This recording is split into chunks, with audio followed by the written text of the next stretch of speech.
तो उसको इतनी सेवा का जरूरत नहीं है। पर जो छोटे से छोटा है, बड़े को तो सेवा चाहिए, पर जितना छोटा होगा, जितना छोटा उतना सुख देगा। कितना सुंदर लिखा है, छोटे रुद्राक्ष की माला, छोटी माला,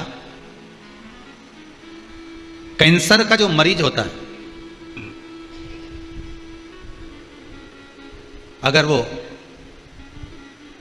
फर्स्ट स्टेज का कैंसर भी है, छोटे रुद्राक्ष अगर अच्छे हैं, 3 मुखी से लेकर 5 मुखी, 7 मुखी, 9 मुखी, 11 मुखी छोटा रुद्राक्ष मिल जाए, उसकी माला अगर पानी में डाल दी जाए और उस पानी को वो मन का ही डाल दो, उसी का पानी थोड़ा थोड़ा कैंसर के मरीज को सुबह दोपहर शाम श्री शिवाय नमस्तुभ्यम का जाप कर कर, पंचाक्षर ओम नमः शिवाय का जाप कर कर, शंकर शिव का नाम लेकर, महाकाल बाबा का नाम लेकर, विश्वेश्वर विश्वनाथ का नाम लेकर, केदारेश्वर का नाम लेकर, 12 ज्योतिर्लिंग का स्मरण कर कर अगर वो आचमन करना प्रारंभ कर दे तो कैंसर रोग में भी आराम मिलना प्रारंभ हो जाता है।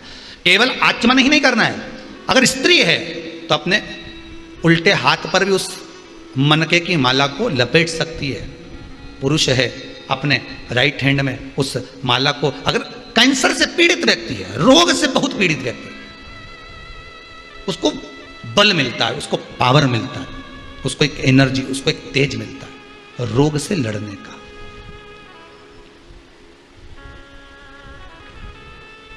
रोग से लड़ने। अब कईयों के मन में आता, गुरुजी क्या स्त्री नारी रुद्राक्ष पहन सकती है? क्यों नहीं पहनेगी? मेरी आद्य शक्ति जगदम्बा, मां गौरा, मां सती, मां उमा, मां कुष्मांडा, चंद्र घंटा स्कंदा, जितनी माताओं का दर्शन करोगे उनके गले में एक रुद्राक्ष की माला जरूर मिलेगी। अगर गले में नहीं मिली, हस्त कमल पर मिलेगी। हस्त कमल पर नहीं मिली तो कहीं ना कहीं उनके पास में उस रुद्राक्ष की महत्वता है।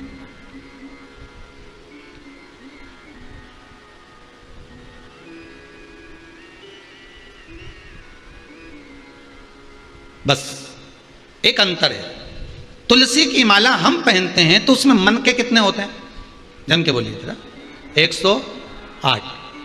रुद्राक्ष की माला हम पहनते हैं, उसमें समता के मन के नहीं होना चाहिए, उसमें समता के मन के नहीं होना चाहिए, उसमें प्रयास रहे विषमता के मन के। क्यों? उसका क्या कारण है? रुद्राक्ष शिव महापुराण की कथा कहती है कि विषम परिस्थिति में विषमता के मन के उसको भेद देते हैं। ध्यान दीजिएगा, विषम परिस्थिति में व्यक्ति रुद्राक्ष कब पहनता है? व्यक्ति रुद्राक्ष की माला कब धारण करता है? व्यक्ति रुद्राक्ष कब पहनेगा? अरे बोलो तो, जब उसको कोई तकलीफ आती है, महाराज जी बताओ मेरे को तकलीफ है, क्या करूं? 7 मुखी रुद्राक्ष पहन ले, मेरा व्यापार नहीं चल रहा, 7 मुखी पहन ले, मेरे को ये शरीर में कष्ट हो रहा है, घुटने दुख रहे हैं, कमर दुख रही, 5 मुखी पहन ले, मेरे यहाँ संतान नहीं, 9 मुखी पहन ले, मेरे यहाँ ऐसा हो गया 11 मुखी पहन ले, ब्लड प्रेशर गड़बड़ हो गया 12 मुखी पहन ले। तो ये रुद्राक्ष कब व्यक्ति पहनता है? जब उसको कुछ कष्ट होता है, मतलब विषम परिस्थिति है उसकी विषम परिस्थिति है, तब वो रुद्राक्ष धारण कर रहा है। तो विषम परिस्थिति में विषमता के ही रुद्राक्ष उसका भेद कर देते, उसको भेद देते।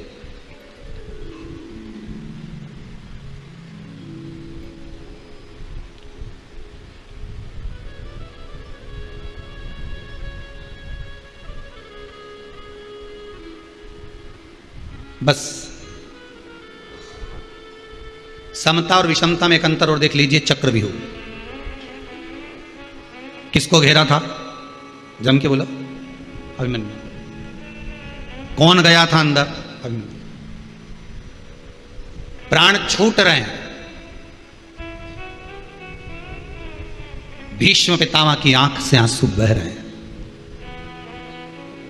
इशारे में पूछ लिया, तुझे ये चक्रव्यूह में घुसना किसने बताया था? कहा, जब मेरी माता के गर्भ में कष्ट हो रहा था,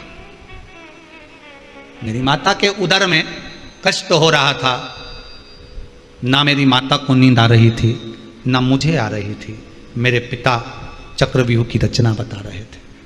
मतलब कष्ट में, विषमता में वो सीख गया था कि मुझे अंदर जाना है। पर बाद में समता का जब समय आया, मेरी माता को नींद आई, समता के समय, तो विषमता में प्रवेश करना तो सीख गया पर निकलना नहीं सीख पाया। अगर थोड़ी विषमता और रहती तो भेद कर कर बाहर आ जाता मैं।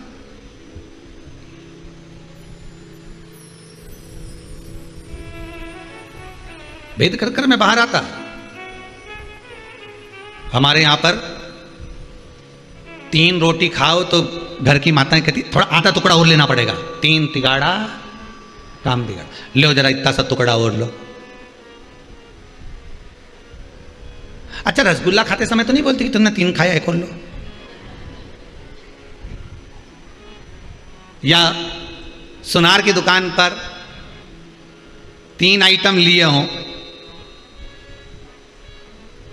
और मां बोल दे कि नहीं 3 तिगाड़ा, या तो एक और दिलाओ, नहीं तो एक कम का तो बोलेगी नहीं, एक और दिलाओ। मतलब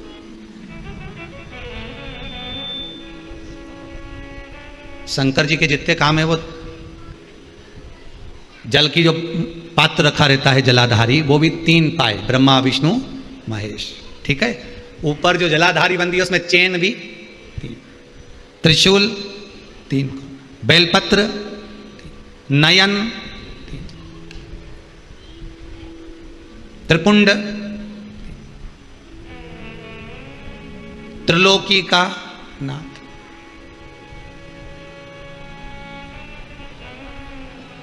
वो चला ही विषमता, उसको कोई मतलब नहीं। जहां पर दुनिया सब आस छोड़ दे, जहां दुनिया अपना पूरी आस छोड़कर पटक दे, पूरी आस छोड़कर। आज कोई एक माता जी आई थी, आप में से भी कुछ लोग शायद होंगे, कुछ लोग खड़े होंगे, तो वो कह रहे थे उनका पति वेंटिलेटर पर पड़ा हुआ है, कुछ प्लेटें घट गई होंगी। तो डॉक्टर ने तो जवाब दे दिया था, मना करा था कि वही ठीक नहीं है, पर उनका विश्वास देखिए।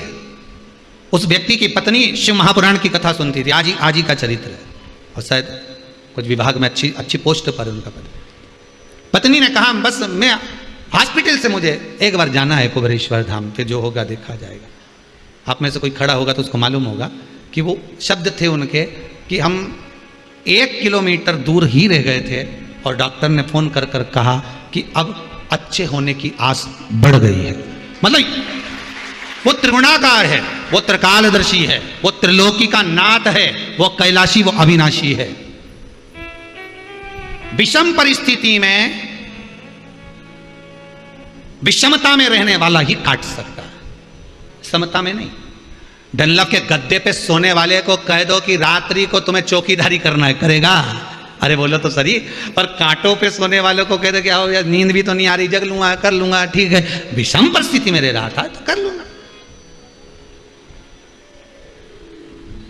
जिसने जिंदगी में कभी नीम का रस नहीं पिया, करेले का जूस नहीं पिया, जरा सा भी कड़वा खाए ही नहीं, और उस व्यक्ति को कह दो कि अब तुम्हारा स्वास्थ्य गड़बड़ चल रहा है, तुम्हें तो करेले का जूस पीना ही पड़ेगा, कि मर जाऊं पर नहीं पीऊं, तो मर जाऊं पर नहीं पीऊं, जब करेले का जूस दे और पिला भी दिया जबरदस्ती तो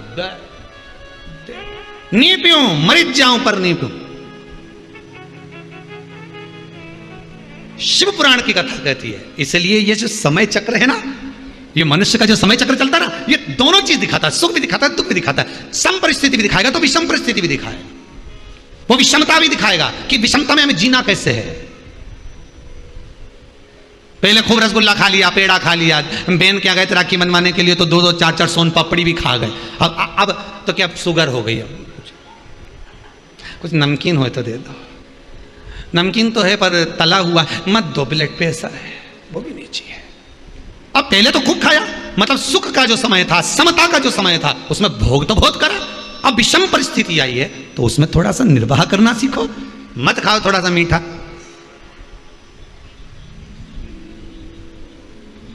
पर गुरुजी शरीर तो मान जाए, पर जाका क्या करूं?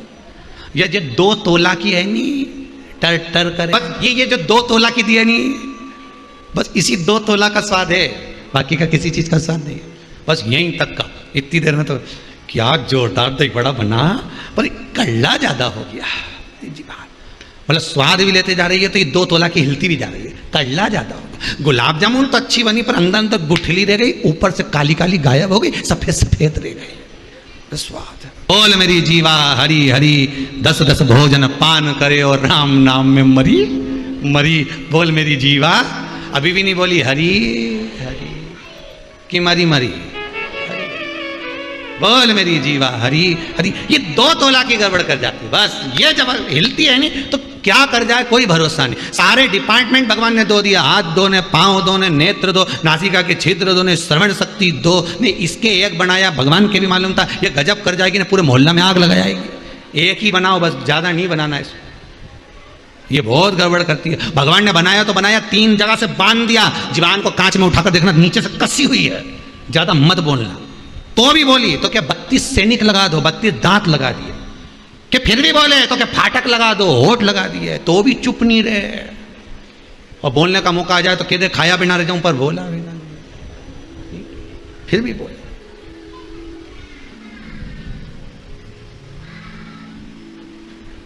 एक दिन जिब्या ने दांतों से कहा, तुम मेरे 32 भाई हो, तुम मुझे कभी मत काटना हो, मैं तुम्हारा हमेशा साथ दूंगी हो। 32 भाइयों ने हाथ जोड़ के किया, बेन जिब्या हम तो नहीं काटेंगे, पर तू हमारा ध्यान रखना रही हो, तो किसी से आड़ी टेढ़ी मत किया, नहीं तो एक में 32 की 32 भाई निपट जाएगा। हम तेरा ध्यान दे रहे, तू हमारा ध्यान देना। तू एक शब्द बोलेगी ना, उन्हें एक दिया धड़के ने 32 निपट गया। कहीं नहीं बची आपके मुंडा में, सोफा सेट ही पूरा गाया। भगवान ने सागौन की चौखट दी और क्या साजड़ के लगा था, फिर हो गया है? तो क्या बचा। अब विषम परिस्थिति में विषमता के मन के ही आपको काम कर जाएंगे। शिव विषमता के कर लेता है, जैसे रुद्राक्ष गोल होता है वो आपको चारों तरफ से घेरा हुआ है, कष्ट आने ही नहीं दे सकता। शक्तिपीठ पर क्या है, क्या है शक्तिपीठ पर? भगवान शंकर जी की, भगवान शिव मेरे ओघड़ी मेरे भोलेनाथ की अर्धांगिनी माता सती के शरीर के टुकड़े जो भगवान नारायण ने सुदर्शन चक्र से करे हैं, वो एक एक टुकड़ा शरीर का एक एक अंग जहां जहां गिरा है वही शक्तिपीठ है। शिव कहते हैं सती का संग मेरे रुद्राक्ष के साथ होता है तो मैं उसको कहीं गिरने नहीं देता।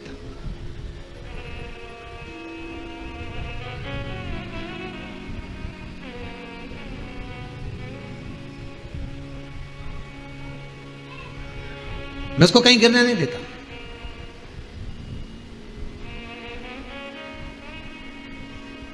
शंकर और पार्वती के मंदिर तो आपने, मेरे भोलेनाथ शिव और पार्वती के मंदिर तो आपने देखे होंगे, आपके नगर में भी होंगे। जितने लोग आस्था टीवी पर कथा सुन रहे हो, जितने फेसबुक यूट्यूब पर कथा श्रवण कर रहे हो, बोलो पार्वती शिव का मंदिर देखा कि नहीं देखा? देखा है ना सबने। सती शिव का मंदिर देखा क्या? अरे बोलो तो देखा नहीं। सती ने ये प्रश्न किया था शंकर भगवान से, ये माता सती का प्रश्न है। सती मैया ने शिव से प्रश्न करा था। कुम्भज बाबा के आश्रम में जब कथा श्रवण करने गए, उससे पहले जब शंकर भगवान सती को समझा कर ले जा रहे हैं, तब सती ने प्रश्न किया था, क्या आप मेरे साथ संपूर्ण जीवन काल में रहेंगे? शिव कहते हैं मैं अमर हूं, मैं अमर और तुम अमर नहीं हो, तुम्हें तो मरना पड़ेगा। ओ प्राण छूटेंगे मेरे? हाँ। फिर कोई ऐसी बूटी नहीं है जिससे मैं अमर हो जाऊं? शंकर भगवान बोले बूटी तो नहीं है, कथा जरूर है। तो क्या कथा से भी कोई अमरता होती है? शंकर भगवान बोले मनुष्य जब पैदा होता है तो उसको ये 2 कटोरे दे दिए जाते हैं अमृत पीने के लिए कि इन्हीं अमृत को पीना और उस अंदर जाएगा तो तू अमर हो जाएगा। अब पी लो तो अच्छी बात। फिर भी चलते चलते सती ने शब्द कह दिया, मान लो अगर मेरे प्राण छूट गए, पर मैं चाहती हूं कि मैं भी इस भूमंडल पर, संसार सागर में, पूरे ब्रह्मांड में, सती कहती है कि मेरा भी एक स्वरूप रहना चाहिए, मेरा भी एक स्वरूप रहे। आप अगर कृपा करोगे तो ऐसा हो नहीं सकता। शंकर भगवान ने कहा सुनो सती, ना जाने कितने तुम्हारे जन्म हुए हैं और आगे भी जाकर तुम्हारे ना जाने कितने जन्म होंगे। सती की योनि से छूटोगी तो कोयल बन जाओगी, क्योंकि यज्ञ के कुंड में कूदकर समाप्त होगी तो कोयल का जन्म लेना पड़ेगा। कोयल की योनि से छूटोगी तब जाकर पितरों की कन्या कि गर्भ से तुम जन्म लोगे और तुम्हारा नाम पार्वती होगा। ठीक है, पार्वती आपके साथ रहे, घर घर मंदिर मंदिर देवालय देवालय में पार्वती शिव की पूजन हो, क्योंकि मेरा ही एक स्वरूप है। पर मैं चाहती हूं मेरा नाम, मेरा संबोधन, मेरा शब्द प्रत्येक भूमंडल पर चले। तब शिव ने कहा बोलो तो तुम चाहती क्या हो। सती के शब्द हैं, क्या चाहती हो तुम। सती कहती है मेरा संबोधन।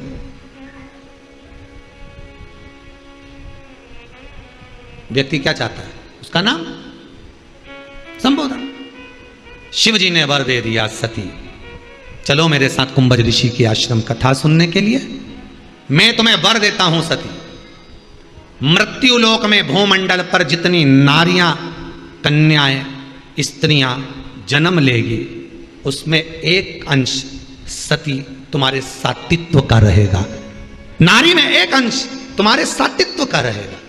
जो पति की निंदा नहीं सुन पाई और अपने प्राणों को त्याग दिया, तो नारी में एक अंश सती का रहता है। इसलिए स्त्री को कई बार कहते हैं कितनी सातित्ववान है, कितनी सती प्रिया है, कितनी सातित्ववान है। सती का अंश कब देखा जाता है स्त्री के स्वरूप में, जब कोई उसके पति की निंदा करे, बुराई करे, अपशब्द कहे, उसके पति पर जब उंगलियां उठाई जाए, हस्तक्षेप किया जाए, ताने दिए जाए, तब सती जैसे पति पिता के सामने जाकर खड़ी हो गई। अपनी बहनों को नहीं गिना, कि माता को भी नहीं देखा, पिता से, जिस पिता ने सम्मुख में खड़े होकर अपशब्द कहे, सती उनसे कहती है मैं अपने पति के लिए आपको भी नहीं देखूंगी, पर कर कुछ नहीं सकती हूं, क्योंकि तुम मेरे पिता हो, तुम मेरे जनक हो, तुम मेरे जन्मदाता हो। अगर आज बेटी अपने पिता पर अग्नि का प्रहार कर दे तो दुनिया क्या कहेगी पिताजी। सती खड़ी रही, चाहती तो माता सती सब कुछ नष्ट कर देती, पर सुन ना सकी पति की निंदा, इसलिए खुद ही भस्म हो गई। सती का सातित्व है।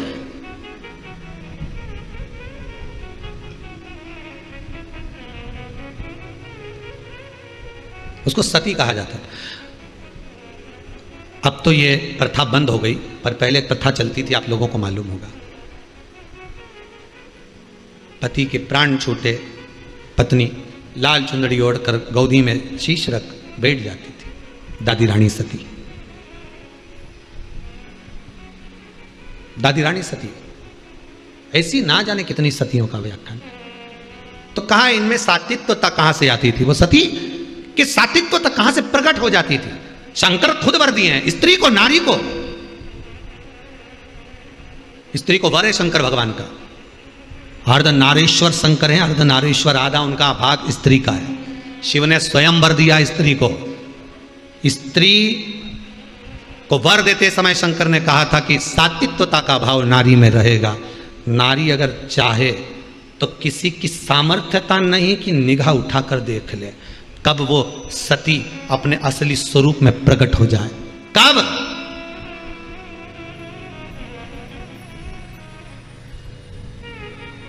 आज अपने बच्चों को, आज अपनी बेटियों को पढ़ाने के साथ में, विद्या के साथ में अपनी बेटियों को एक संस्कार और दो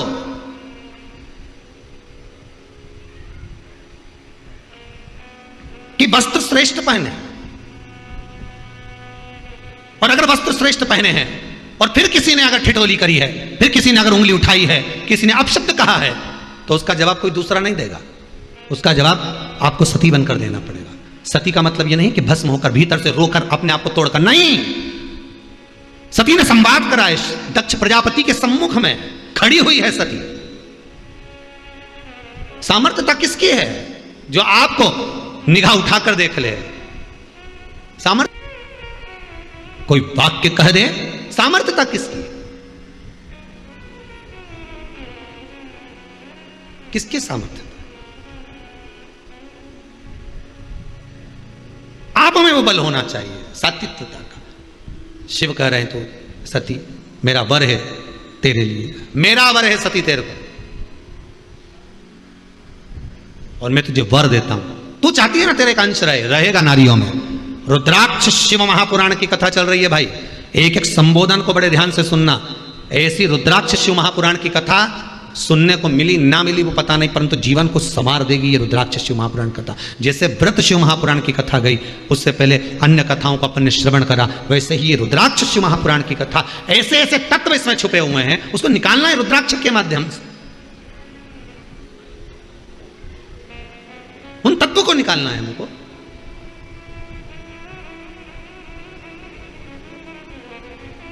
उन तत्वों को ग्रहण करना। कहां सती, सती शिव कह रहे हैं पैर में वो बल है सती।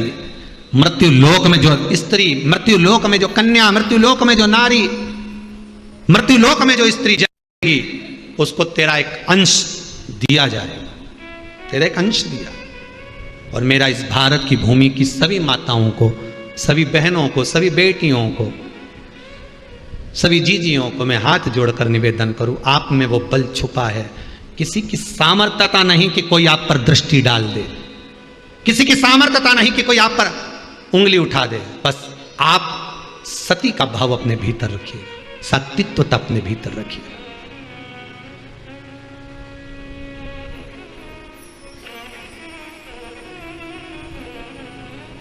वक्त पड़ा इस भारत की भूमि पर तो झांसी की रानी मां अपने पुत्र को शरीर से लपेट कर तलवार लेकर घोड़े पर सवार होकर निकल गई थी। ये सात्विकता नजर आती है।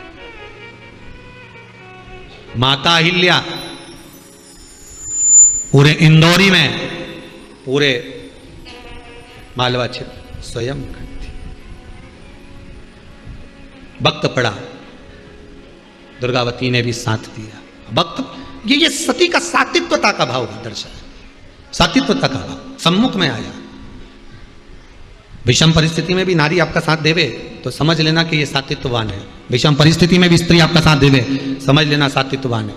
और मालूम पड़े पति को थोड़ा सा भी दुख आया, कर्जा ज्यादा हो गया, कुछ भी नहीं, और पत्नी मायके जाके बैठ जाए, समझ लेना सम परिस्थिति है। बड़ा कठिन, बड़ा विचित्रम। थोड़ा थोड़ा समझिए, आया है बुरा वक्त, थोड़ा दिखाने के लिए आया है। बुरा वक्त आता है और एक का नहीं सबका आता है। समय आएगा पर वो कुछ सिखाने के लिए आएगा, कुछ सीख देने के लिए आएगा। सीखना हमको है, समझना हमको है।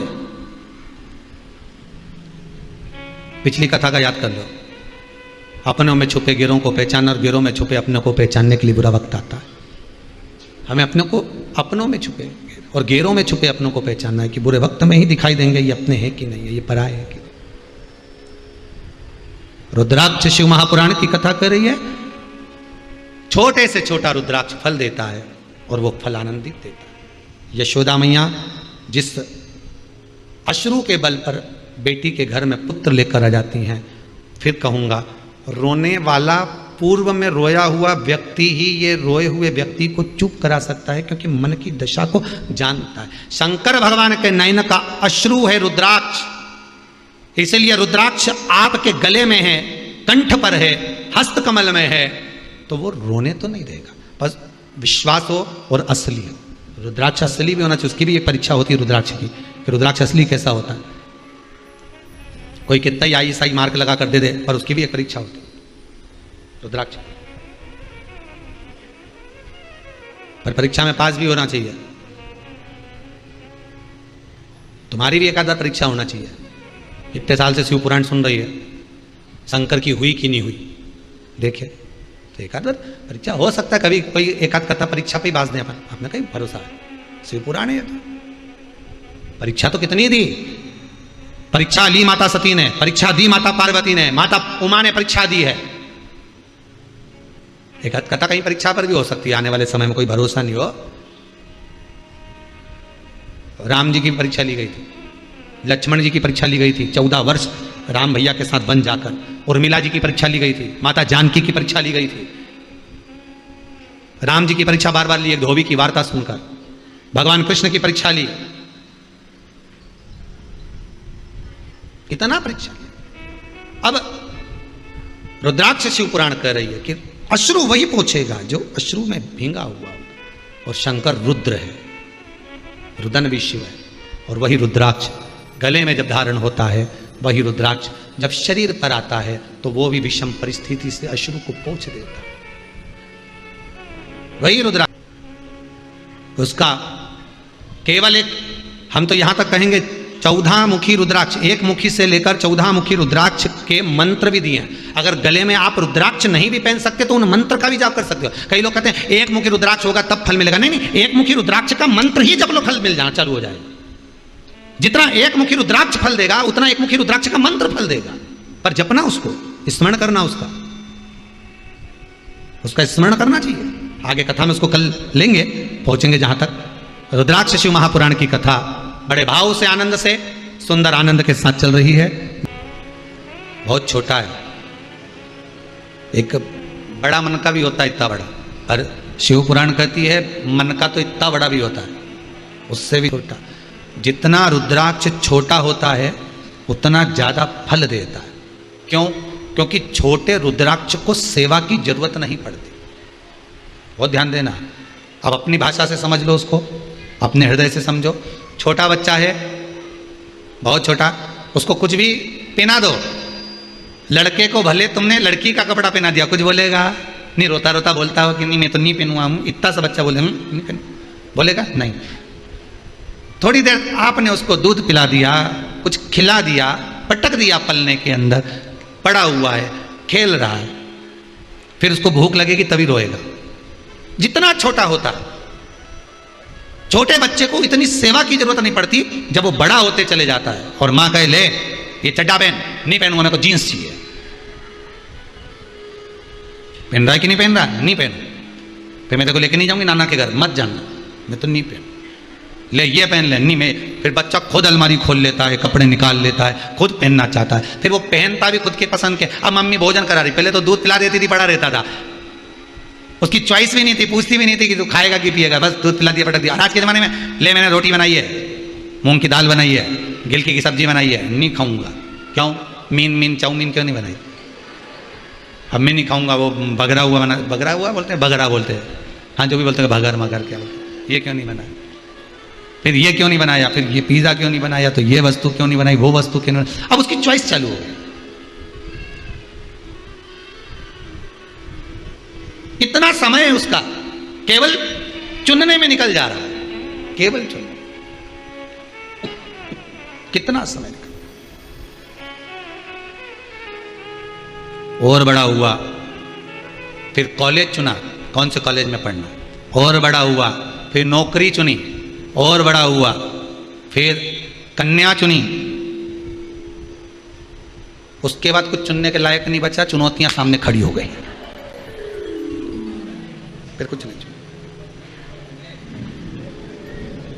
चुन रहा है वो। पर पूरी जिंदगी में उसने बचपन में से लेकर जवानी तक, जवानी से लेकर ब्याह तक, ब्याह से अधेड़ी तक, अधेड़ी तक भी वो चुनता रहा। पर उसने चुनने में एक चीज नहीं चुनी कि मुझे देव अधिदेव महादेव को चुनना है। अगर वो मिल गया तो ये सारी चुनौतियां अपने आप हट जाएगी। बस शिव तत्व मुझे मिल जाए, एक बार शंकर मेरा हो जाए, एक बार ओघड़ी मेरा हो जाए।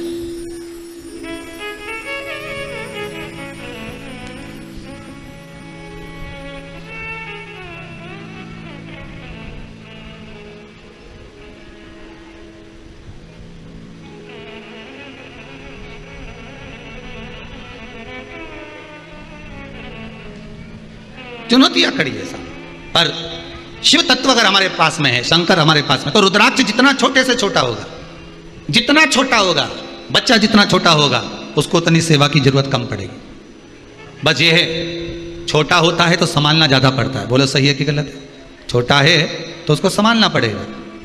उसी तरह रुद्राक्ष जितना छोटा होता है उसमें जब धागा पिरो, सोने का तार डालो, चांदी का तार डालो, तो वो उसको संभालना ज्यादा पड़ता है। बड़ा रुद्राक्ष होगा तो अब धागा इतना मोटा मोटा, लोग गोप, काली गोप, लाल गोप। शिव पुराण कहती है जितना बड़ा रुद्राक्ष होता है, जितना बड़ा रुद्राक्ष होता है,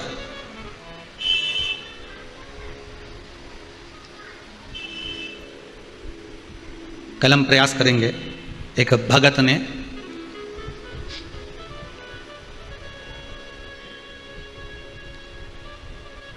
बेंगलोर से रुद्राक्ष भेजा है, कल अगर प्रयास रहेगा, बहुत बड़ा बनाकर भेजा।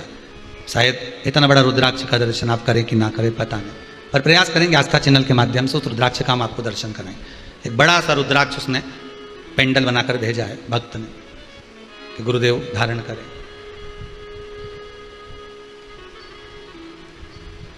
कल दर्शन कराएंगे, प्रयास करेंगे। बहुत बड़ा रुद्राक्ष। अब उस रुद्राक्ष अगर बड़ा है, भगवान शंकर के आनंदमय भाव को श्रवण कर रहे हैं, क्रम से लगातार बाबा भूत भावन भूतेश्वर की, भगवान शंकर की पावन कथा कुबेरेश्वर धाम की इस पावन धरा से घर बैठकर श्रवण करने का सौभाग्य मिला है।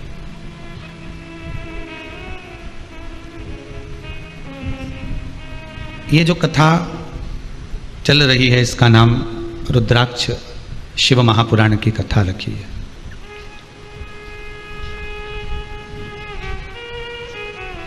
हमें रुद्राक्ष की महत्वता को जानना है।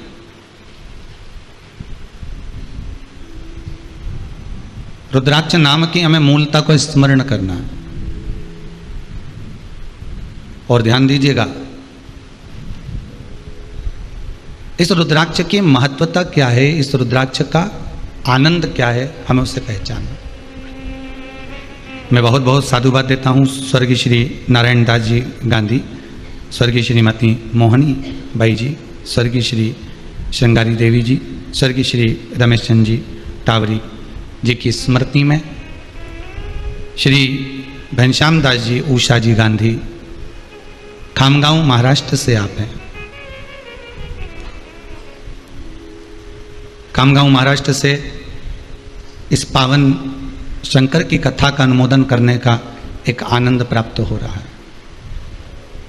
भाग्यशाली हैं आप सभी श्रोता भाई बहन जो अपने अपने घरों में रहकर 1 बजे से 4 बजे तक शिव महापुराण की कथा को श्रवण कर अपने जीवन को सार्थक। भादों का महीना, कल भगवान कृष्ण की जन्माष्टमी महोत्सव को अपन ने मनाया। आज गोगा नवमी। संपूर्ण विश्व में, संपूर्ण भारत की धरा पर आज भगवान कृष्ण का नंद महोत्सव मनाया जा रहा है। सभी श्रोता भाई बहनों को जो शिव कथा से जुड़े हुए हैं, शंकर के चरणारविंद से जो लगे हुए हैं, शंकर की कथा का रसतत्व जो अपने जीवन में निरंतर उतार रहे हैं, ऐसे सभी श्रोता भाई बहनों को जन्माष्टमी की बहुत बहुत बधाई। और साथ ही आज भगवान कृष्ण के नंद महोत्सव की भी बहुत बहुत बधाई। स्मरण कराऊं आपको,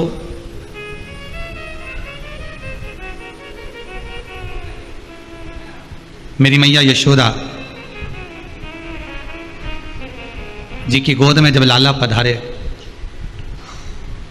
भगवान कृष्ण जब आए, तो सबसे पहला दर्शन, सबसे प्रथम दर्शन अगर कोई करने और पूरे ब्रजमंडल में अलख जगाते हुए कि मुझे लाला का दर्शन करना है, मुझे लाला का दीदार करना है, उसका एक झलक पाना है, उसका एक दर्शन करना है मुझे,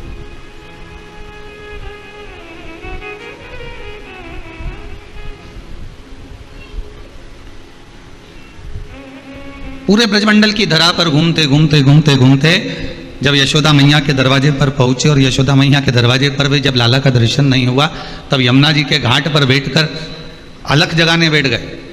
यमुना जी के घाट पर बैठकर गोपियों का हस्तकमल देखकर उनका भाग्य बताने बैठ गए।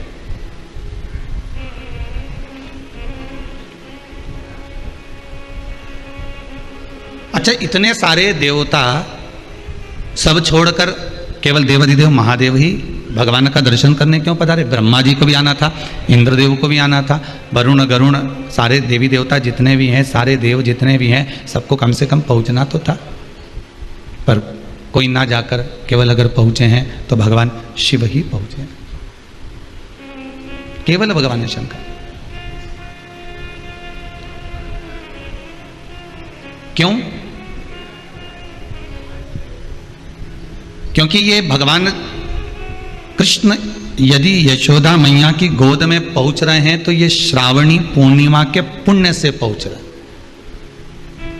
श्रावण का जो महीना है, और श्रावण के महीने में जो श्रावण की पूर्णिमा आती है, उस पूर्णिमा पर बहुत सारे ब्राह्मण यमुना नदी के घाट पर जाकर श्रावणी कर रहे थे। और यशोदा मैया जी की जो माता जी हैं पाटला देवी, उन पाटला देवी भगवान शंकर की आराधना करती थी, यमुना का गुणगान करती थी, यमुना का स्मरण करती थी और यमुना मैया से हर पल विनती करती थी कि मेरे बेटी, सारी बेटियों के यहाँ मेरे यहाँ संतान है, पर मेरी यशोदा के यहाँ औलाद नहीं है, यशोदा के यहाँ संतान नहीं। निवेदन भी करा तो उन्होंने शिव जी से करा कि ऐसी कृपा कर दो कि मेरी बेटी के घर में संतान हो जाए, मेरी बेटी के घर में औलाद हो जाए। और कृपा देखिए, जैसे ही पाटला देवी निकल कर जा रही थी तो एक संत ने आकर कह दिया कि तुम्हारी बेटी से कह दो कि श्रावण की पूर्णिमा के दिन अगर वो ब्राह्मणों का, संतों का भोजन कराएगी तो उसके घर में वंश की वृद्धि अपने आप हो जाएगी। पहले भी कथा में कहा, आज फिर कहते हैं, ब्राह्मण, साधु, संत, सन्यासी, तपस्वी, साधक, उपासक, गौमाता, बहन बेटी, भांजा भांजी, इनको खिलाने से तभी पीछे, इनको खिलाया गया, इनको दिया गया, कहीं ना कहीं हमारे सामने आकर खड़ा हो जाता, हमारे सम्मुख में आएगा और वो सामने आकर खड़ा हो जाएगा।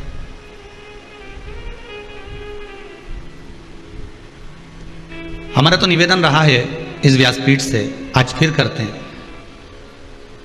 मंदिर में दीप लगाओ ना लगाओ, अगरबत्ती लगाओ ना लगाओ, फूल चढ़ाओ ना चढ़ाओ, बेलपत्र चढ़ाओ ना चढ़ाओ, पर शिव महापुराण की कथा कहती है कि किसी भूखे को भोजन जरूर कराओ।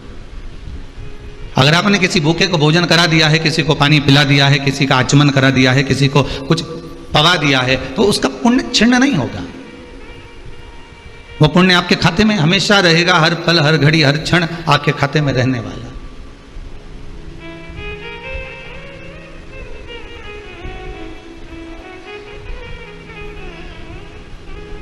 पुण्य की समाप्ति नहीं हो सकती। बस भोजन कराते समय, पानी पिलाते समय, चाय पिलाते समय, जो भी पदार्थ आप दे रहे हो उसको देते समय आपके भीतर अहंकार नहीं आना चाहिए, आपके भीतर अभिमान नहीं आना चाहिए। कई बार हम कोई ऐसा काम कर जाते हैं तो हमारे मुख से हम कह जाते हैं, मैंने अगर कर दिया है तो फिर ये बिल्कुल ठीक होगा ही, यह पक्का है, श्रेष्ठ होगा ही, यह पक्का है। कई बार हमारे मुख से कह जाते हैं, हमने करा है ना तो वो गलत हो ही नहीं सकता, वो गलत नहीं होगा। पर शिव महापुराण की कथा कहती है कि मानव तो गलती का पुतला है। अगर मनुष्य गलती नहीं करेगा तो क्या भगवान गलती करेगा? हमारे द्वारा हम अगर कोई गलत कार्य अच्छा भी कर रहे हैं, श्रेष्ठ भी कर रहे हैं, बहुत अच्छे से अच्छा करने का प्रयास कर रहे हैं, उसके बाद भी कुछ त्रुटि रह जाती है। संसार में आए हो तो त्रुटि तो रहना ही है, पर उस त्रुटि का बार बार भान क्यों करें हम? उस त्रुटि की जगह उस त्रुटि को सुधारने का प्रयास करें हम। संसार सागर में आकर माना हमने चोरी कर लिया, माना हमने कपट कर लिया, माना हमने झूठ बोल लिया, माना हमने प्रपंच कर लिया, माना हमने कुछ छुपा लिया, माना हमने कोई बेकार कर्म कर दिया, पर उसको सुधारने का भी तो कोई तरीका हो सकता है कि हम भगवत भक्ति में इतने डूब जाएं, हम भगवत नाम में इतने डूब जाएं, हम भगवत स्मरण में इतने डूब जाएं कि जो हमारा पूर्व का किया हुआ कर्म है उसको काट दिया जाए।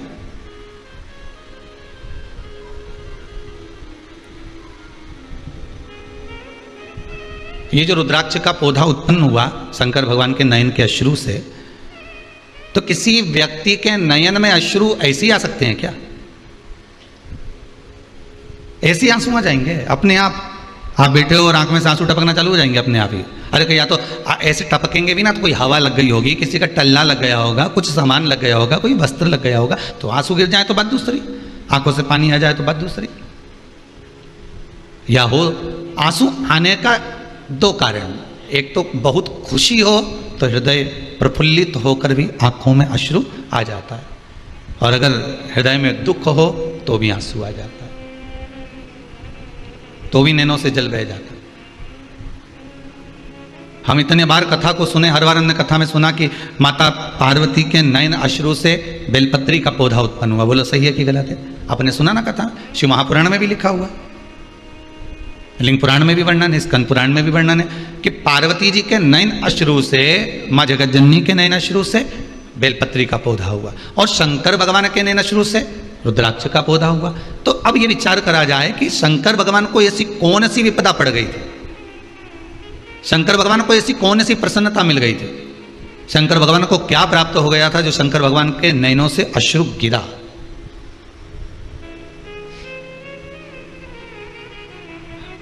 अपनी कथा में से अपना ही एक प्रश्न खड़ा करा।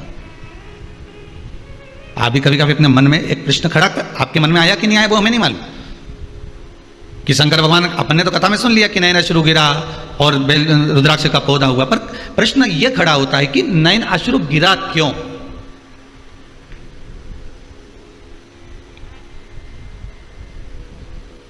नैनों से आंसू, यहाँ यशोदा मैया की जो माता जी हैं पाटला देवी, इनकी आंखों से आंसू गिर रहा था। क्यों गिर रहा था? क्योंकि उनकी बेटी के घर में बच्चे नहीं थे।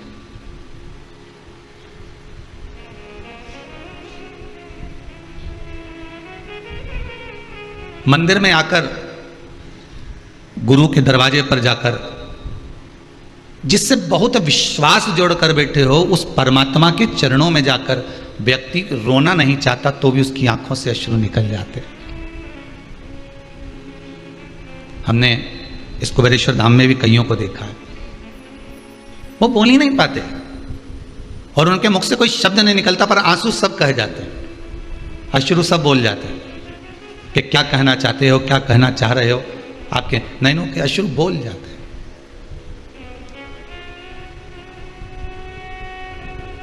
यशोदा मैया की माता पाटला देवी ने संतों से यह नहीं कहा कि मेरे घर में बेटी के घर में संतान नहीं है, वो तो बस पूजन कर कर आ रही थी और नैनों से अश्रु बहाती हुई आ रही थी। तो संत ने पूछ लिया, क्या बात है, तुम्हारे नैनों से अश्रु गिर रहा है, अब बताएं क्या? अश्रु ही तो सब बोल रहे हैं ना। अगर हृदय में थोड़ा सा गम होगा, दुख होगा, तो ही तो आंसू निकलेंगे।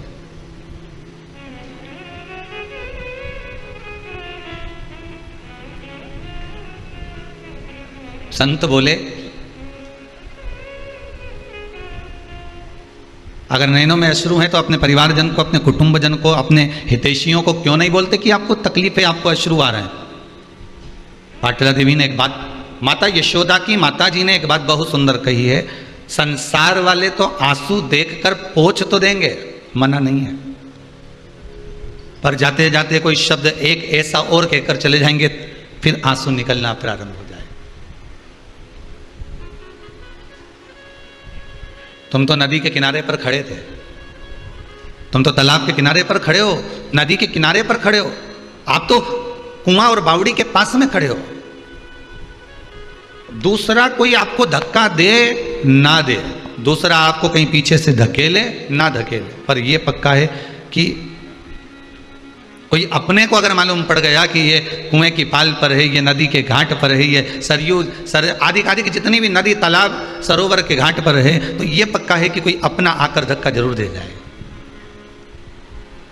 पर यदि देवाधिदेव महादेव में अगर ये मन लगा हुआ है, ये चित्तवृत्ति हम भगवान में लगाकर बैठे हैं, राम में, कृष्ण में, शिव में, भवानी में, जगदम्बा में, दत्त में, आपकी चित्तवृत्ति अगर परमात्मा में लगी है तो धक्का देने वाला भले धक्का दे, पर अगर भगवान का स्मरण कर कर अगर हम गिर भी गए पानी में, तो ये पक्का है कि जिसका हम स्मरण कर रहे होते हैं वही हमें हाथ में झेल कर उस तालाब से, उस नदी से बाहर निकाल देता है, जिसका हम स्मरण कर रहे होते हैं, जिसकी भक्ति में हम रमे हुए होते हैं।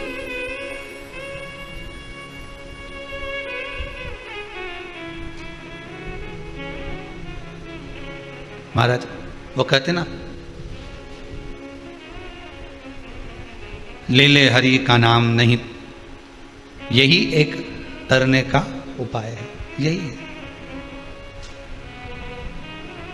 कि ले हरि का नाम यूं ही तर जाएगा। केवल भगवान के नाम से कलियुग केवल नाम आधारा, ले हरि का नाम यूं ही तर जाएगा। धन दौलत और माल धरा रह जाएगा। संपूर्ण साधन जितने भी रखे हुए हैं, संपूर्ण व्यवस्थाएं जितनी रखी हुई है, ये सब रह जाने वाली है। पर जो साथ जाने वाला है वो भगवान का नाम, इसके सिवाय कुछ भी नहीं। और हमने करा भी क्या, वस्तु तो बटोरी, नाम छोड़ दिया। सवेरे सवेरे से एक ही काम करते हैं, भैया राम राम। किसी ने पूछा कहां जा रहे हो, काम पर। काम हमने अपने पास रख लिया, राम तुम रख लो, जाओ।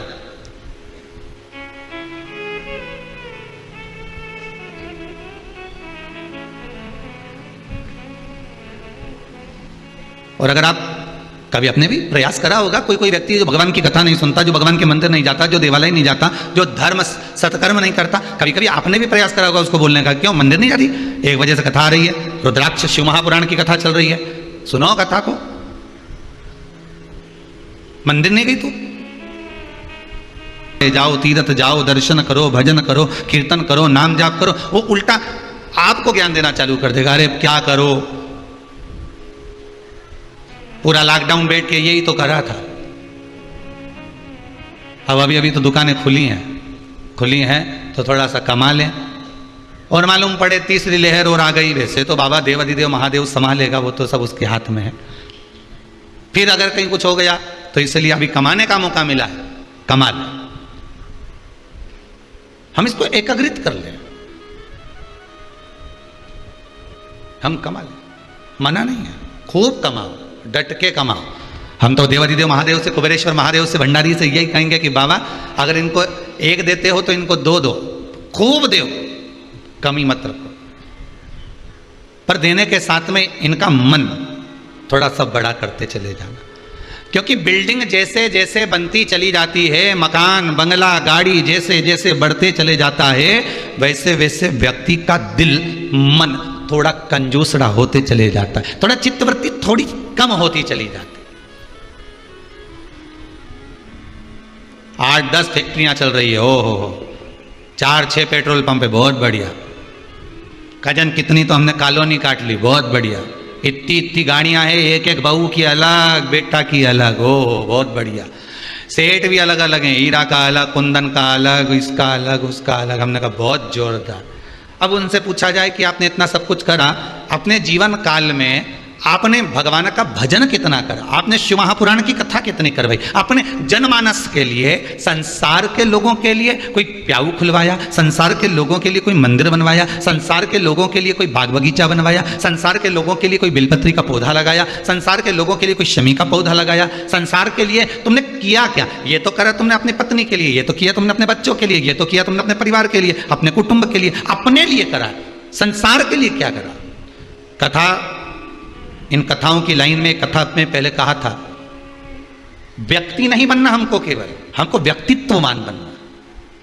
व्यक्ति जब मरता है उसको कोई याद नहीं करता 13 दिन के बाद, और याद करेंगे तो 1 आध महीना करेंगे, 1 आध महीना तो करा, मालूम पड़े 5-6 महीना करेंगे, इससे ज्यादा कोई याद करेगा कि तुम्हें? कथा में कहा था पहले भी कि हमें व्यक्ति बनकर नहीं जाना, हमको व्यक्तित्ववान बनकर जाना। व्यक्ति बनकर जाओगे तो घर में केवल एक फोटो टंगा रहेगा, और उस पर भी माला प्लास्टिक की चढ़ी रहेगी, 16 श्राद्ध में उतरेगा, कंडा जलाकर उस पर धूप छूटेगी, इससे ज्यादा कुछ नहीं होगा। पर व्यक्ति बनकर गए तो फोटो लगा घर के अंदर, व्यक्ति बनकर गए तो धूप भी छोटी घर के अंदर, व्यक्ति बनकर गए तो माला भी चढ़ी घर के अंदर। पर व्यक्तित्ववान बनकर जाओगे तो कहीं फोटो लगाने की जरूरत नहीं है, क्योंकि व्यक्तित्ववान व्यक्ति जब जाता है तो दिल में फोटो फिट कर चले जाता है, सबके हृदय में फोटो फिट कर जाता है कि ये इनके हृदय में उस व्यक्ति का, उस व्यक्तित्ववान व्यक्ति का फोटो लगा हुआ।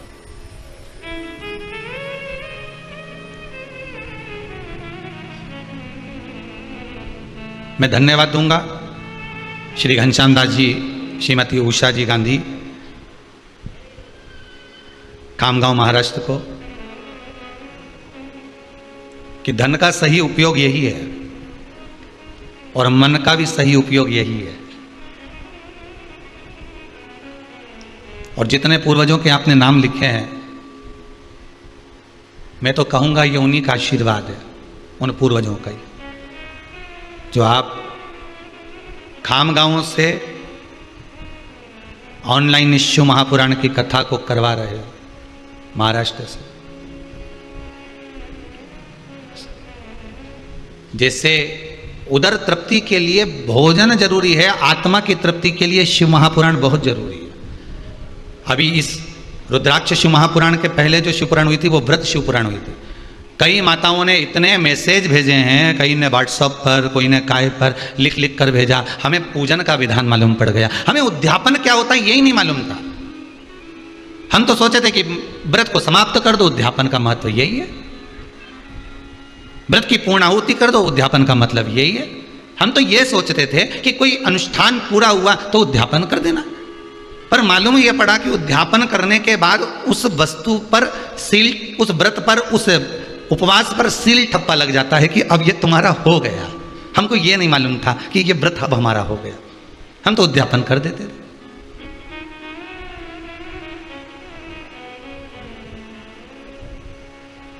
जितने वर्ष की शिवपुराण को उठाना है, एक एक वर्ष की शिवपुराण हमारे यहाँ यूट्यूब पर डली होगी, हमारे चैनल पर डली होगी, उठा उठाकर आप सुनते जाना। प्रत्येक शिव पुराण में आप, जो हमारी जिंदगी को संवारने के लिए, जो हमारे जीवन को सुधारने के लिए, केवल माला लेकर बैठे रहे, 2 घंटा 4 घंटा तक जपते रहे, इससे परमात्मा की प्राप्ति का साधन नहीं।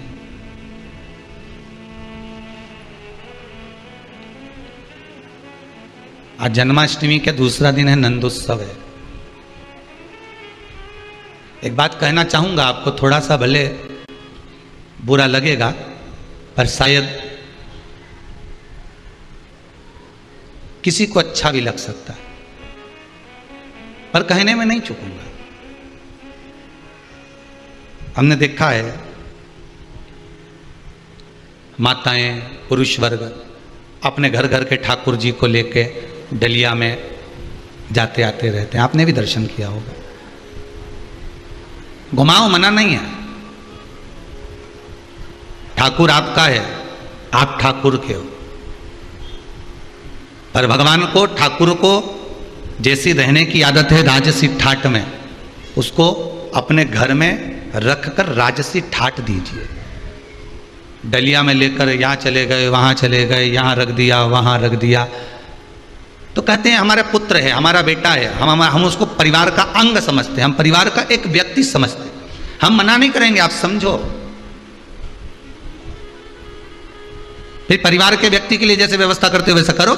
जैसे पति तुम्हारा जब मायके आता है, तुम्हारे मायके में तुम्हारा पति आता है तुमको लेने के लिए, तो बोलो व्यवस्था करती हो कि नहीं करती? मम्मी आज वो आ रहे हैं, खसखस का हलवा बना लेना। मम्मी आज वो आ रहे हैं, उनको दाल बाटी पसंद है, बना लेना। मम्मी आज वो आ रहे हैं, ऐसा काम करना कि मैं सुबह पोहा बना लेना, शाम को आलू बड़ा बना लेना, और सुनो सुबह सुबह का भोजन ऐसा बना लेना। बोलो करवाते क्यों नहीं करवाते? तुम्हारे ससुराल वाले तुम्हारे मायके में जब आते हैं तो तुम कितनी व्यवस्था करते हो, और ठाकुर जी को लेकर तुम यहाँ वहाँ चले जाते हो, घूमते रहते हो, तो वो ठीक नहीं। भगवान को अपने हृदय के साथ में उसको राजसी ठाट दीजिए। वृंदावन में रहे तो ब्रज के राजा बनकर रहे हैं मेरे ठाकुर, और द्वारका में रहे तो द्वारका के राजा बनकर रहे हैं मेरे ठाकुर।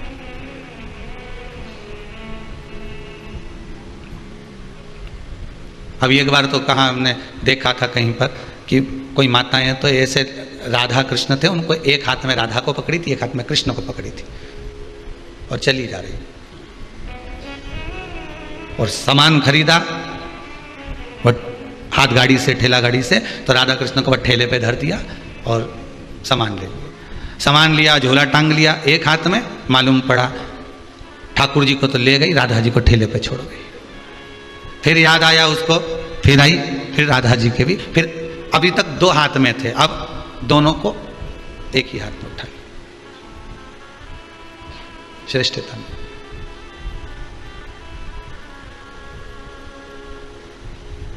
अगर हम ही हमारे ठाकुर को इस तरह से रखेंगे तो जनमानस क्या सोचेगा? आपकी भक्ति है, इस व्यासपीठ से आपकी भक्ति को मैं नमन करता हूं। आपकी भक्ति है, आप भगवान से स्नेह करते हो, मैं आपको प्रणाम करता हूं कि आपके बराबर दुनिया में कोई नहीं प्रेम करता होगा, स्नेह करता होगा ठाकुर से। पर निवेदन है, उस लाडले को लाड लड़ा कर रखिए, हृदय से लगा कर रखिए।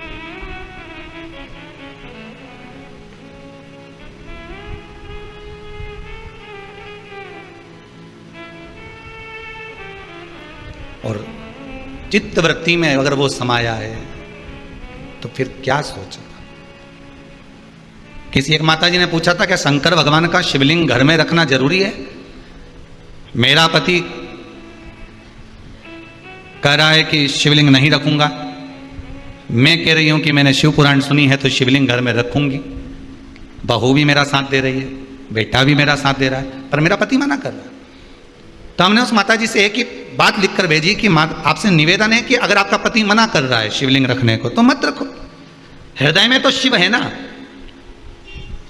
श्वासों में तो शिव है ना, धड़कनों में तो शंकर है ना। रोमावली में शंकर समाया हुआ है। 3.5 करोड़ रोम छिद्र जो ये मनुष्य के शरीर में है, हर एक रोम के अंदर शंकर ही तो है, शिव ही तो है।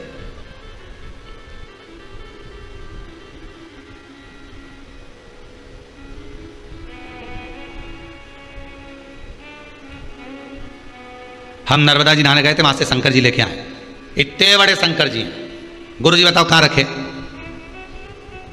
हमने कहा लाने का कौन ने बोला था तेरे को?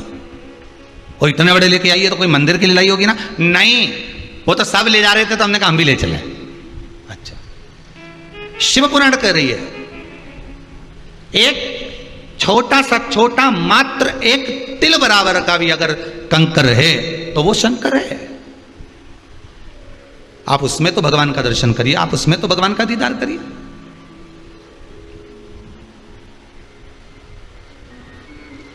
ये जरूरी थोड़ी ना कि हम भगवान को लेकर घूमेंगे तो ही भगवान हमारा होगा। हम भगवान को लड्डू गोपाल देते हैं कन्यादान में। अब लड्डू गोपाल जी दे तो देते हैं वो कन्यादान में। अब ईमानदारी की बात है, वो लड्डू गोपाल जी को कन्यादान में किया तो जितने भी लोग उनको लेके गए तो वो जो बर्तन नहीं होते नहीं कन्यादान के, ने हंडा ने बाल्टी ने टंकी ने सब सामान, वो उसी में वो डाल के ले गए। अरे बोलो तो सही है कि गलत है? उसी उनने तो उसको बर्तन समझा, उसी में डाल के ले गए। अब जब शादी हो गई, रिसेप्शन हो गया, 15-20 दिन हो गए, बर्तन का बोरा अभी तक नहीं खुला। 1-1.5 महीना बाद जब बर्तन का बोरा, और अभी भी सास ने कह दिया पड़े रहने दो, इतने तो बर्तन पड़े करेंगे कहा। तब बहू ने कहा हो सकता है हमारी मम्मी ने हमको भगवान दिए थे इसमें पड़े होंगे, जरा देख लो ना। मतलब पड़े होंगे, रखे होंगे नहीं, पड़े होंगे, जरा देखो। फिर बर्तन निकाले, उसमें से भगवान निकले। फिर विचार करा, अब हमारे यहाँ तो पहले से बड़ी बहू का भी रखा है, हमारी अम्मा का हाथ का रखा है, 2 तो पहले से रखे थे, अब ये छोटी बहू के भी आ गए। अब इनके कहाँ रखेंगे अभी तीसरी जगह में, बताओ जरा। तो पहले बेटी के माता पिता को पूछना था कि आपके घर में जो ठाकुर जी बैठे हैं हम उनका कोई श्रृंगार बनवा दें, हम उनके चांदी का कोई आभूषण बनवा दें, हम कोई स्वर्ण का आभूषण बनवा दें, या आपके ठाकुर जी को हम छोटी सी चांदी की गाय दान दे देते हैं, आपके ठाकुर जी को हम बंसी बनवा देते हैं, आपके ठाकुर जी को हम पैजनिया बनवा देते हैं, आपके ठाकुर जी को हम कर्णफूल बनवा देते हैं, आपके ठाकुर जी को हम कुछ ऐसा देना चाहते हैं, हमें बता दो। क्योंकि हम अलग से ठाकुर जी देंगे तो वहां रखने की जगह तो वैसे ही नहीं होगी, सेवा करे ना करे ठाकुर जी इधर उधर, तो हम आपके ही ठाकुर जी को कोई ऐसा स्नेह तुल्य चीज प्रदान कर दे।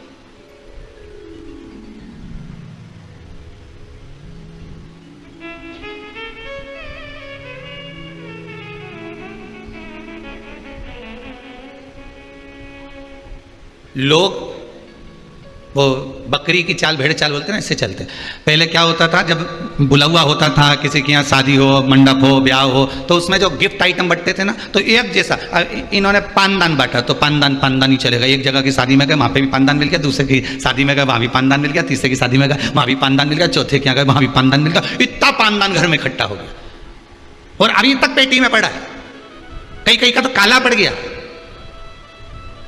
अब निकाल लूंगी दिवाली पे जब ये बेकार हो जाएगा। अब वो ही इतना चल रहा है कि वो निकालने का फुर्सत ही नहीं मिल रहा।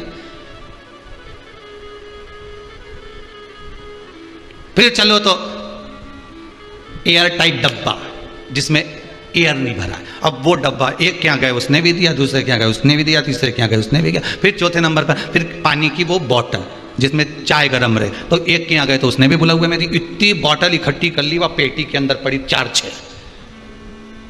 अब ये सोच रहे कि हमें पैक कर करके किसी को दे दो, नहीं भाई।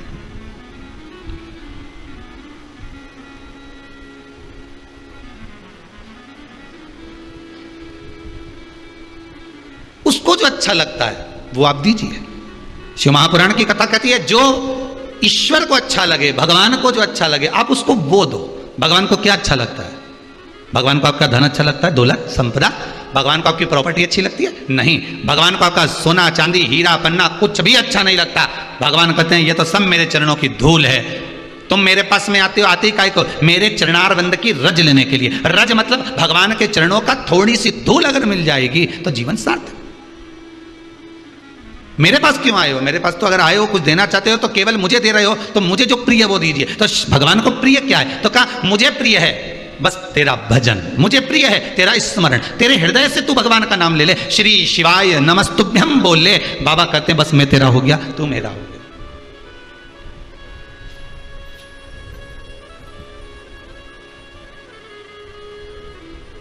भगवान का नाम जपना प्रारंभ होता है तो वो रुद्राक्ष चार्ज होते रहता है।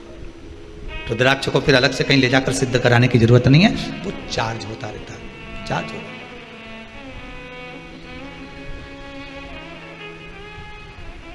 फिर उसको सिद्ध कराने की कहीं जरूरत नहीं पड़ेगी, फिर वो चार्ज हो रहा है अपने आप,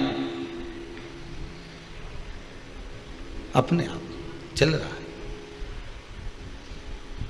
घी की कटोरी में रख दिया, उससे भी सिद्ध होता है रुद्राक्ष। घी के पात्र में रखने के बाद भी रुद्राक्ष की सिद्धता आ जाती है, पहले भी कथा में कहा।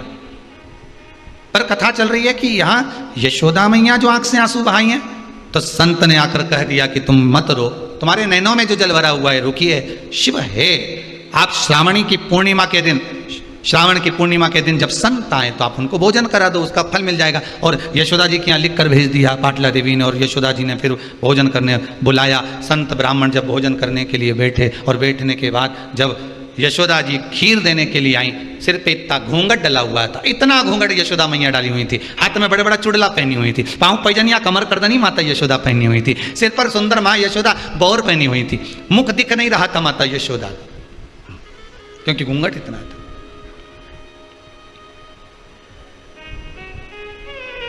पहले की माताएं करती थी इतना घूंघट, पहले चलता था इतना घूंघट, अब तो धीरे धीरे धीरे धीरे धीरे यहाँ से यहाँ आ गया, यहाँ से यहाँ आ गया, यहाँ से यहाँ आ गया। बच्चा कुचा था, यहाँ आ गया, गया।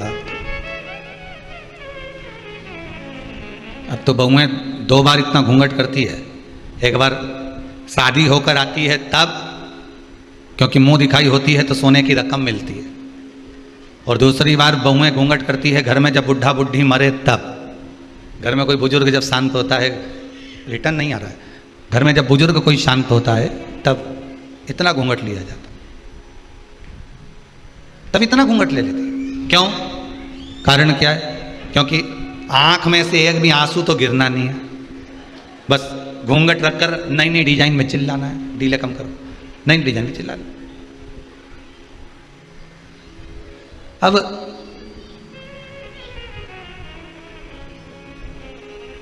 लोगों को भी लगे इतना घूंघट करके रो रही, कितने अच्छे संस्कार हैं इसके।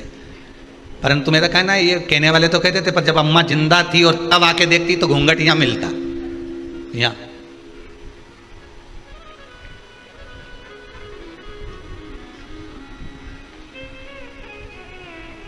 कभी कभी रोने का तरीका भी बदल जाता है। एक व्यक्ति कथा में जाकर बैठा और बैठते से ही जो रोना चालू करा उसने, तो महाराज जी भी चक्कर में पड़ गए कि मैंने रोने की कोई कथा ही नहीं बाची, जब मैंने रोने का कुछ बोला ही नहीं तो ये रो क्यों रहा आखिर। और 1 घंटा हुए तो रो ले, यहाँ तो 3 घंटा लगातार रोए जाए रोए जाए रोए जाए रोए जाए। तो कथा जब पूरी हो गई, अक्षतम केशवम हो गया, तब महाराज जी ने उसको अपने पास में बुलाया, भैया इधर आओ जरा। हाँ महाराज जी बोलिए, ये बताओ हमने कथा में कोई रोने की बात तो बोली नहीं। तो वो 3 घंटे तक टर करता रहा, आखिरी में भी जिंदा रही ही नहीं, मर गया। हमको भी रोना इसलिए आ रहा है कि तुम भी 3 घंटे से पाड़े जैसे टर कर रहे हैं। अब हमें टेंशन ये है कि पाड़ा निपट गया, कहीं तुम नहीं निपट गया। तो जो नहीं समझे आंसू की कीमत, जो नहीं समझ पाए कि आंसू है क्या, वो तो लगे कि पाड़ा और महाराज एक जैसा दिखे कि 3 घंटा टर कर। पर नहीं, कीमत बड़ी है, आंसुओं की कीमत बहुत है। हम तो कहेंगे इसको व्यर्थ भी मत जाने दो।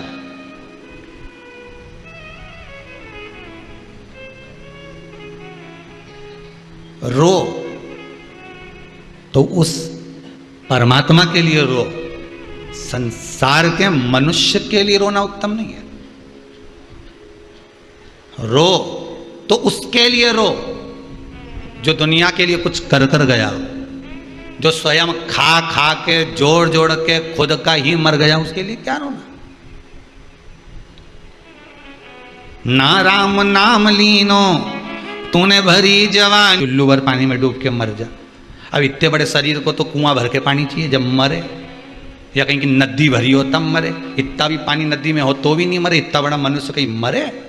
तो इनने तो कह दिया कि तू डूब के मर जा रे चुल्लू भर पानी में। तो बहुत घंटों तक विचार करा, तब समझ में आया कि चुल्लू भर पानी में डूब के मरने का इसलिए बोला कि जो भगवान का भजन नहीं करता, जो कभी कथा सत्संग नहीं सुनता, जो कभी भगवान की भक्ति में नहीं रमता, अपने लिए जी जी के मर जाता है, वो अगला जन्म कीड़े का पाता है, और कीड़ा चुल्लू भर पानी में डूब के मर सकता है। इसलिए कहा कि तू डूब के मर जा रे। अरे बोलो तो, जितने लोग आस्था पर कथा सुन रहे बोलो जरा, तो डूब के मर जा रे चुल्लू भर। अब इतना सा पानी में कीड़ा मर सकता है। जो भगवान की भक्ति से दूर है वो कीड़े के तुल्य है। जो भगवान के भजन से दूर है वो कीड़े के तुल्य है, कीड़े के तुल्य।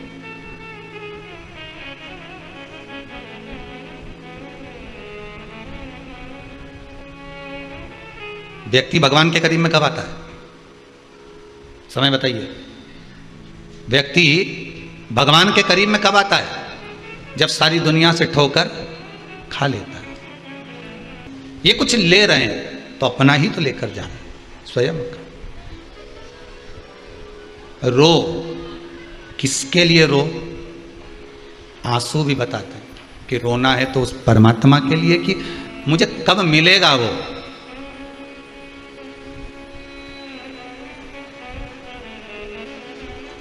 कब मिलेगा? सुन लो मेरे श्याम सलोना, तुमने ही मुझे पर कर दिया टोना, कर दिया टोना। मेरी अखियां तुम्हीं से लड़ी, बिहारी जी मैं कब से खड़ी, तेरी अखियां हैं जादू भरी, बिहारी जी में कब से। बस रुदन हो तो उस परमात्मा से एक बार मिलने का, एक बार उससे मिलन हो जाए। बस कई लोग में आ जाता है, क्यों रो रहे हो? कोई दुख है क्या आपको? नहीं। शरीर में कोई कष्ट है क्या आपको? नहीं। फिर क्या हुआ जो नैनों से जल बहा रहे हो? बस 2 साल से कथा सुन रहे थे, कब से मन में लगी थी कि जाना है, बस इस भूमि पर पांव पड़ गया तो नैनों में अश्रु भर गए। ये खुशी के है, उससे मिलन की आस थी और वो परमात्मा मिला। और हम तो कहेंगे बाबा विश्वनाथ से प्रार्थना करेंगे, जैसे कुबेरेश्वर धाम में आने वालों को आप मिल जाते हो और वो खुश हो जाते हैं, ऐसा ही एक बार कभी स्वयं उनके घर पहुंचकर भी मिल जाओ कि मैं आया हूं तेरे दरवाजे पर, मैं तेरी चौखट पर।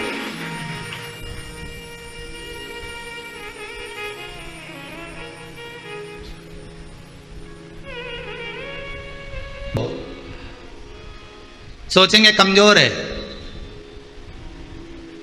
डर रहा है, नैनों से जल बह रहा है। जो अश्रु की कीमत जाने उसके सम्मुख में रो।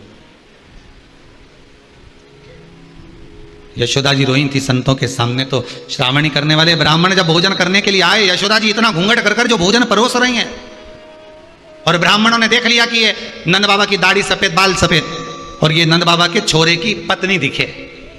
अब उनको क्या मालूम था कि नंद बाबा की ही धर्म पत्नी है। उनको तो लग रहा था कि ये बहू है, उनको तो ये महसूस हो रहा है कि ये बहू है। अब इनके घर में कोई बच्चा नहीं दिख रहा, तो सारे संतों ने खीर खाते खाते, कटोरा तो हाथ में ही था, थोड़ी तो मुंह में, थोड़ी हाथ में, और खाते खाते बोल दिया। एक दूसरे को कोनी मारे, इनके घर में औलाद नहीं दिख रही, ये बहू अकेली दिख रही है नंद बाबा की, पर इनका नंद बाबा कोई पोता पोती नहीं दिख रहा। अब इनका छोरा हो तो पोता हो, तो ये जिसको बहू समझ रहे हैं वो तो यशोदा जी। तो इन सारे ब्राह्मणों ने भोजन करते करते आशीर्वाद दे दिया, पुत्र भव। इतने में यशोदा जी ने भी घूंघट ऊंचा कर दिया। जो घूंघट ऊंचा करा तो सारे संत एक दूसरे को कोनी मार कर कहे, इका भी बाल धोला है, ये भी बुढ़िया है। आपने गलत फहमी हो गई। इतने में नंदराय जी बोले, बाबाओं आप आशीर्वाद दे रहे हो पुत्र होने का, 60 का और 55 की, अब बताओ पुत्र कहां से आएगा। अब संतों भी बेचारे फंस गए आशीर्वाद देके। तो उन्होंने कहा, अब हमारा आशीर्वाद गलत नहीं हो सकता, कहीं से भी आएगा, पर तुम्हारे घर में तो आएगा। अब कहीं से भी आया पर इनके घर में आया।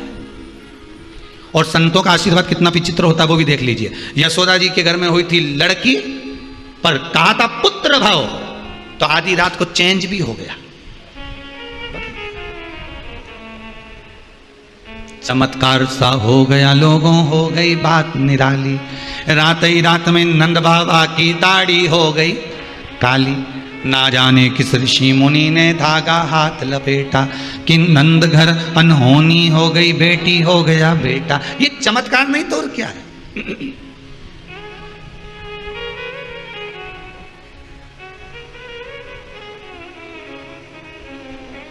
ये आनंद नहीं तो और क्या है? पाटला देवी के अश्रु की कीमत संत ने जान ली। संत, साधु, सन्यासी, तपस्वी, साधक, उपासक, गुरुजन, कोई सदगुरु ऐसा मिल जाए जो आपके अश्रुओं की कीमत जान जाए। और वह शिव गुरु। कौन सा गुरु है? जम के बोलो जरा, शिव गुरु। जिसका कोई गुरु नहीं उसका गुरु शंकर, उसका गुरु शिव। आंसुओं की कीमत वही जान सकता है, शिव गुरु। क्यों रो रही है? चोर आकर रोया, कुबेर बना दिया।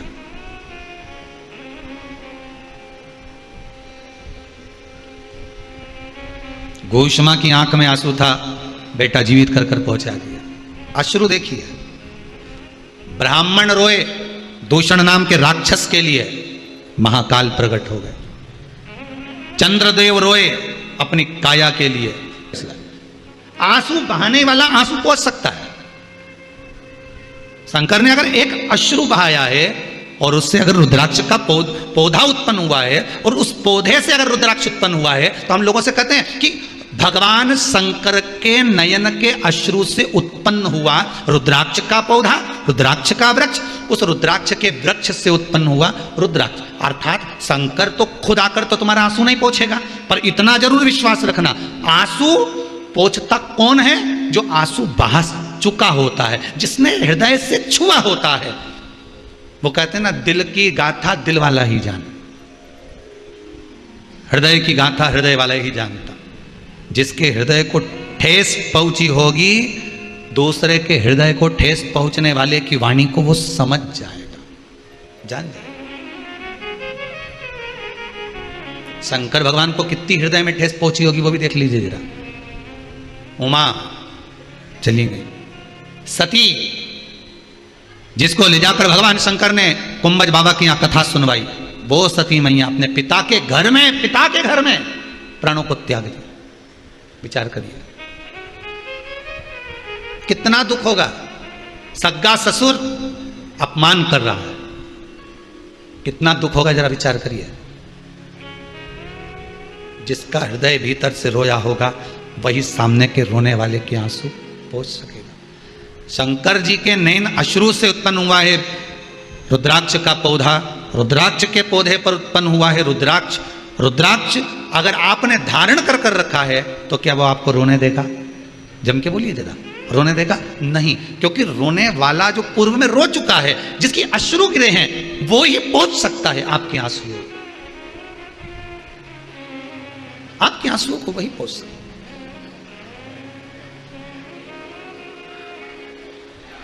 बस वही जान सकता है। इसलिए कहा था, सब मतलब के यार हमने देख लिया। ये संसार सागर केवल एक हमारे जो पूर्व के कर्म के अनुसार हमें जितने लोग मिलते चले जाते हैं। आपके अगर भक्त मिले हैं, आपके अगर परिचित मिले हैं, आपके रिश्तेदार मिले हैं, आपके कुटुंबी मिले हैं, आपके परिवार वाले मिले हैं, आपके रिश्तेदार मिले हैं, आपके परिवार के जन मिले हैं, पुत्र पुत्री, बेटा बहू आदि आदि जितने भी मिले हैं, ये हमारे पूर्व के कर्म के अनुसार मिले। हम तो यहां तक भी कहेंगे कि अगर गुरु को शिष्य भी मिला है तो पूर्व के कर्म के अनुसार मिला।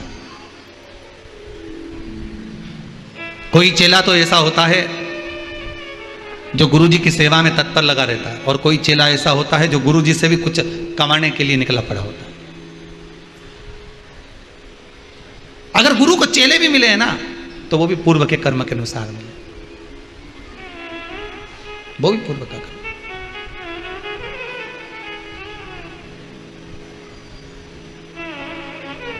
रुद्राक्ष